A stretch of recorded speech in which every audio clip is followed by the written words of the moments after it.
Hi, Maria Mandarino here today, and today we're going to talk about your Enneagram and the Mercury retrograde that we're going through right now. And Mercury is retrograding mostly in the sign of Virgo. It's going to be going back and forth with Leo. And there's some topics around that. And those topics can apply to the 9 Enneagram types. So I'm going to take a quick look at that. The next few weeks of videos probably going to be a little shorter. I'm in crunch time with some projects. Some of them are virtual. Be talking about that in a minute. So before we start the episode, I want to remind you to please like the episode, subscribe if you haven't already. I'm trying to reach my goal of 500 by the end of the year. And I've got like under 100 subscribers to go. So we could make that happen real quick. So if you haven't already subscribed, please do so. Please comment. I love the comments and to kind of see how people are engaging with the work, where they're going with it. If you haven't figured out by now, I'm kind of an out of the box Enneagram practitioner. And I don't, I should probably mention, I don't work with all systems of personality typing, but I do work with a lot of them that have to do with sacred geometry. My whole gig, whether it's in the acupuncture clinic or whether it's here working with the Enneagram and the other systems that I use, it's all about sacred geometry to me. So some people have thrown out some things about Myers-Briggs, a little familiar with it, but it's just not my jam because the geometry is not there for me. Fantastic system. I've used it. I've had someone work with me on it many years ago. And my preference again is around the geometry, but I found that the Enneagram for me gave me more options, gave me more choices. It's totally individualized and personalized. I'm certainly not throwing one under the bus over the other. It's just what works for me, and it works for me when I'm working with people. So, we all find the thing that we resonate with. So for me, that's kind of how that happened. So again, comment, love the comments.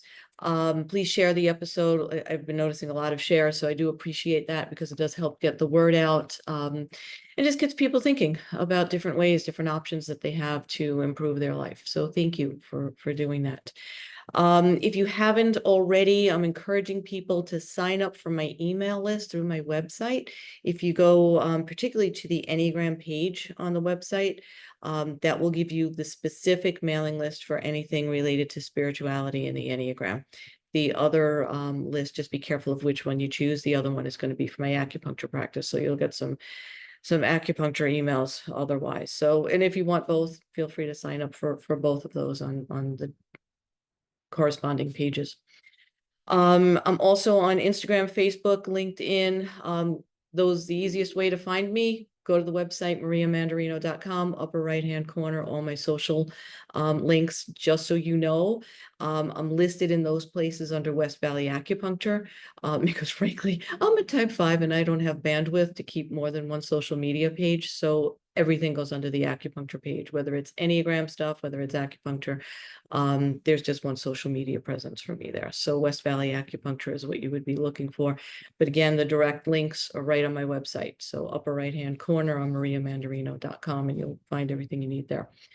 I am available for typing process. If you don't know your type, if you want to work with somebody to really kind of flesh it out, I am available for doing that. I am available for spiritual direction. I do a brief complimentary meeting before I engage with anybody in spiritual direction. So if you're interested in working with me one-on-one, if you're already typed, or maybe you don't want to do the Enneagram at all, not everybody that works with me uses the Enneagram. So you can check that out on the website as well for spiritual direction. I also do astrological charts, focusing more on the personality. I like to weave the chart into the Enneagram type. So if you know that, we kind of go from there. So that's all on the website. Excuse me. And upcoming stuff to look for, which is why I'm telling people to follow my newsletters as well. And I'll be talking about it here, but I just don't like to put that much trust in one corner. Six wing. So when it comes to social media, I'd rather have some some control over being able to connect with people if things ever change here on social media. So So yeah, sign up for the newsletter. You'll find out about the virtual programs coming up that will have something to do with the Enneagram. My course is being reconstructed. I honestly wasn't happy with, I had it near launch a few months ago and redoing it with a whole new slant. So I'm going to be talking about that in the next probably month or so. And if you're local or going to be traveling to Arizona, I have a new program in acupuncture coming up that's Enneagram informed acupuncture. My practice is really based on more um, active approaches to healing, where my patients in the clinic setting, um, we focus more on what they can do rather than what I do for them in the session. I mean, and that's important. I mean, getting the acupuncture does something. Understanding who you are and being empowered and the choices that you can make around your healing after you leave my clinic treatment room. That's where it really starts to become profound, like seriously profound, when people understand how to empower themselves, combined with acupuncture. So yeah, so all that's going to be coming up. So if you're interested in any of that, sign up for the newsletter. Again, I'll be talking about it here, but I just like to keep connected with people on both fronts. So this Mercury retrograde and your Enneagram type. A lot of people freak out about this Mercury retrograde thing that happens. And again, it's happening in Virgo and in Leo. It's kind of bobbling back and forth right now. And it'll be going on for a few more weeks. We'll be completely through what we call the shadow period, which is 2 weeks after the retrograde is said to be complete. That's not going to happen fully to get through the shadow until September 11th. So we've got some weeks of opportunities to learn. So people usually freak out around Mercury retrograde because there's usually computer issues. A lot of times there's automobile issues. And we do see those things, right? That's not where I live when it comes to astrology. And I'm not putting down anybody who does. Mercury retrograde is an opportunity for us to revisit things. Again, Mercury has to do with the mind, especially, right? Mercurial thinking. So this may resonate more for the head types. I don't know. You guys can let me know that. Being a head type, I can tell you it resonates for me. But I'd be curious. I'd be curious about the body types and the heart types and how this plays for you. But the Mercury retrograde is a chance to go back and revisit our behavior. Is a good general catch-all phrase. And I'm filtering this through the Enneagram as well, right? So what does the Enneagram do for us? It essentially gives us awareness. I think that's the basic way I would describe that, the Enneagram. Being self-aware means we no longer just react. And we understand we have choices, and we understand where our best choices can be made through our type, right? So we're Enneagram informed. It's what changes everything. To be aware as opposed to being reactive, right? So let's carry that theme over to this Mercury retrograde thing, where everybody looks at it as, oh, nothing's going to go right. You can kind of say that any day of the year, I think, if that's where your intention is going to go, right? Because things kind of follow your intention, right? So Mercury retrograde gives us the opportunity to revisit how we look at things when they don't go smoothly. Okay, so we're going to look at 9 ways of how we do that. And by the way, I do want to mention what house this is happening in your astrological chart will allow you to get a lot more specific. So if you know that information, if you do some work with your chart, look at that. Look at what house this retrograde is happening in for you. I'm not going to get into that in this episode. I do that work with people individually. So if you don't know and you don't have a clue, you can reach out and schedule that. We can look at that. But generically, not even worrying about what house this is happening in for you. If you're a type 1, okay, And Mercury retrograde is going to challenge you. It's going to make you revisit something. It's going to bring stuff up for you when you're a type 1, right? So what's it probably going to bring up for you? You're going to hear your inner critic. That's number one. And you're going to experience some repressed anger, most likely. So if you're feeling, so here's the thing. If you're feeling that repressed anger, pause, slow down. This is the energy that's floating around for everybody, by the way, not just you and the 9 types. Everybody is feeling this. Some people are informed. Most people are not. The ones that are not are going to be more reactive. So we've got 2 jobs here with the Enneagram. Figuring out our own stuff and what we can revisit, how we can be more Enneagram informed in this energetic experience of getting to revisit things that are, frankly, usually stressful in a Mercury retrograde. And then being compassionate to the fact that people around us who are probably not behaving real well don't know about this transit, number one, and they don't know their Enneagram and how to work it. So we've got 2 jobs here, our own inside job and expanding our compassion toward the people around us that are suffering, essentially. So if you're a type 1 and you're experiencing repressed anger, take some deep breaths, acknowledge it, know that this is temporary. It's a few weeks, but it's a phase. It's an energetic phase that's going on at the planetary level. And it's an opportunity. Where can you take that opportunity as a type 1? I'm going to give everybody a keyword and I'm going to leave it there. Your keyword, type 1s, if you're feeling your repressed anger coming up and your inner critic is grinding you a little bit, here's your keyword, serenity. Okay? Type 2s, if you're feeling a little prideful, if you're maybe trying to over control other people's situations because you know so much about what they need, and you're prideful about that, and you're having some struggles around that, here's your keyword during Mercury retrograde, humility. Type 3s, you're playing a little too hard at the fake it till you make it game. When you get stressful, when you get stressed, I should say, it's kind of what 3s do. They try harder, and the performance, the importance around the performance gets stronger. So just throw it against the wall. Let's see what's going to stick because we got to put on the show. If you're doing that right now and you're doing more of it, if you're visiting your lower side energy, more so as a 3 right now, because Mercury's giving us all that opportunity, let's go back and see where we can do some work, where we can kind of tweak our experience.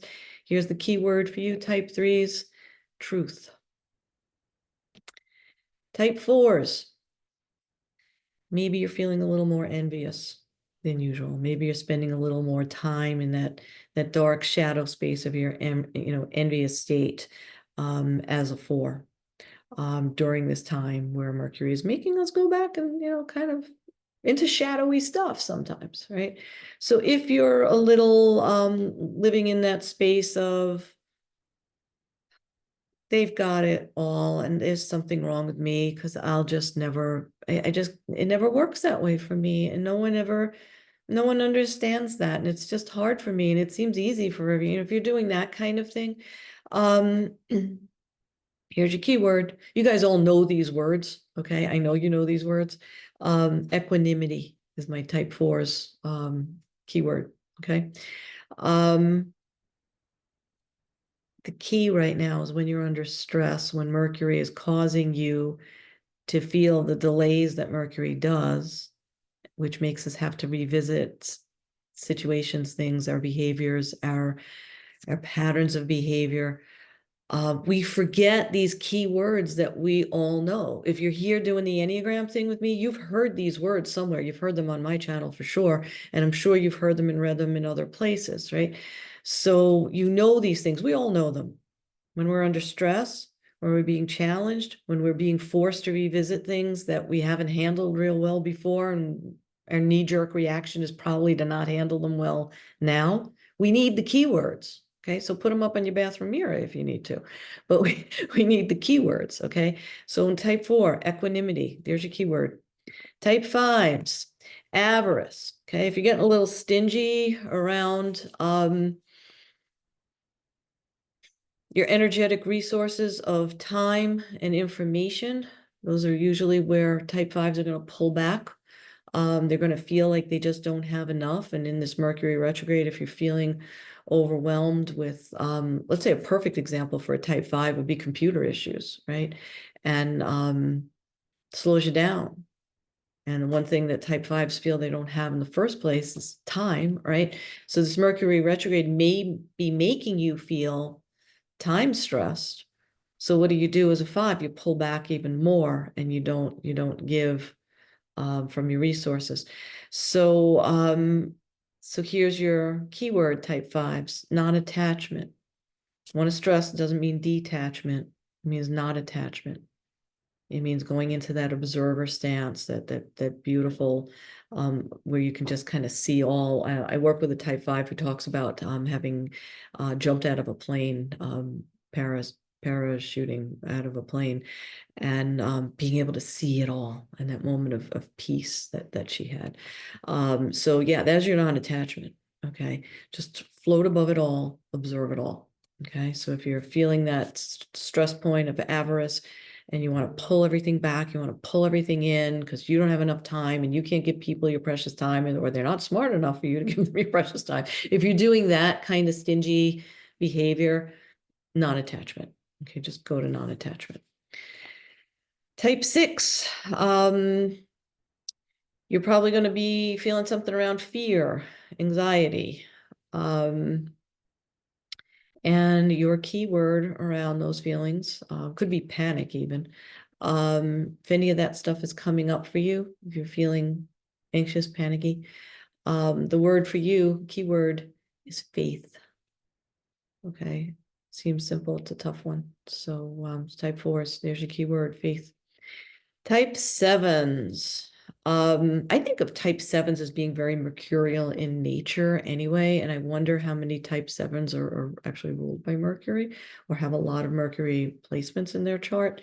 If you want to comment on that, I'd be really curious to know.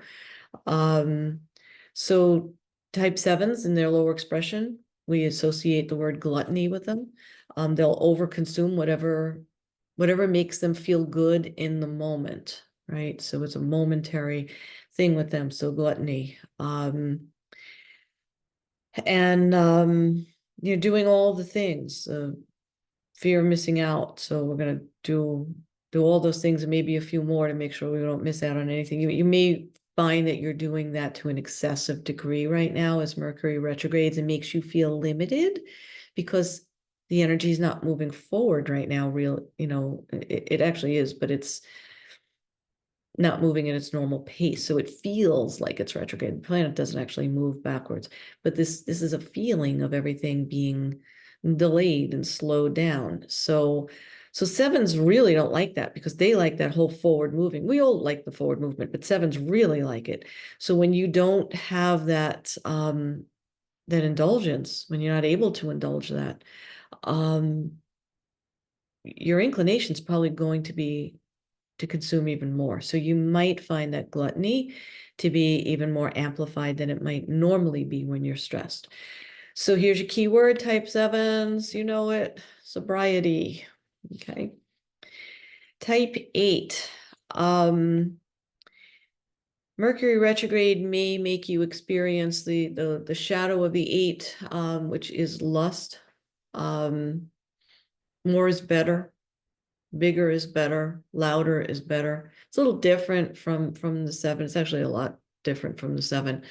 But if your behavior is just too lustful, and we're not talking sexually, it can be, but it's just this lustful, I'm gonna do it all, experience it all, consume it all, even if that means your relationships. Even if that means pushing people out of your way at work and taking control, over controlling. Even if it means offending people, even if it means being rude, arrogant, that kind of excessive. That's the difference between the 7 and the 8, really, in this particular description. And so where do you need to go? Where's your key word during the Mercury retrograde? You need to go to innocence, type 8s. Okay, so there's your key word to remember. Type 9s. Most of you will find yourselves wanting to move to sloth, laziness, not getting off the couch.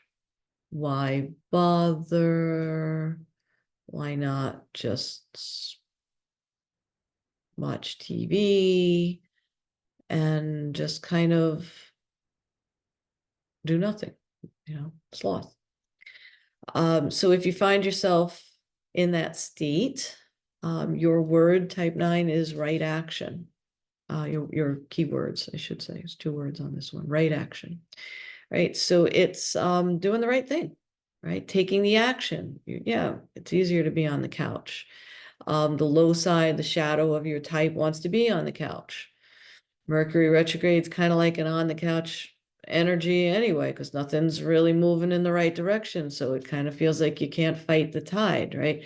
So so you get lazy and you get sloth-like. But really what you need to do is engage in right action, and do the right thing. And the key to all of these, when you're moving into your keywords, so there's going to be the energetic flow isn't going to feel easy doing this because Mercury's not opening up that pathway right now. Mercury's making you go back and revisit these other things. So the revisiting, it's important to note, I think, the revisiting and honoring those shadow behaviors is huge. I don't want you to negate them. I just don't want you to celebrate them and, go into full regalia with them, right? We want to see them for what they are, love yourself for the suffering that your shadow does bring and the opportunity for awareness and enlightenment that it also gives you. Like, bless it for those things, because this is where we grow, right? This is where we grow, through the hard stuff. And then it's almost like a pole vault to figure out how to get to your keyword, right? Because that's hard work on a good day for most people. It's work at any rate. I don't know if hard work is necessarily the right description, but for some people it would be. But it's work, it's effort, it's energy, it's expending energy. During Mercury retrograde, it's going to take you a little more. But that's where your awareness needs to be. Okay. So energy goes where your intention is. That's just the rule. As an acupuncturist, that's just the rule. When we're trained in both Asian body work and in acupuncture, one of the first questions we're asked in school as we're working with a person, setting our hands on them, manipulating a point with our hands, or needling that point. At some point, one of your teachers will ask you, before you do that, where's your intention? So it's basically what I'm asking you, as you're honoring your shadow that's engaged by this transit that's asking you to revisit your shadowy behavior, your knee-jerk behavior. When you revisit that, the next question is, knowing your keyword, so where is your intention? So you may not hit the mark right now during the Mercury retrograde. I really hope you do, and I think you can. But it's the effort that we're supposed to be putting in now. It's the effort. It's the expending compassion to yourself. If you do miss the mark, be kind to yourself about it, and know that every day that we work toward awareness, that we work toward change, even if we don't nail it exactly right, we showed up. And I just, it's actually on my website. I just did a newsletter and I added it to my blog about the patients in my office that inspire me the most. And I talked about it in the context of the Olympic Games right now. And I referenced Woody Allen's quote about 80% of life is showing up. And there's there's a small group of people that are coming home with medals this weekend, right? In the Olympics. Most people going home without them. So why'd they do that, right? Why'd they do that?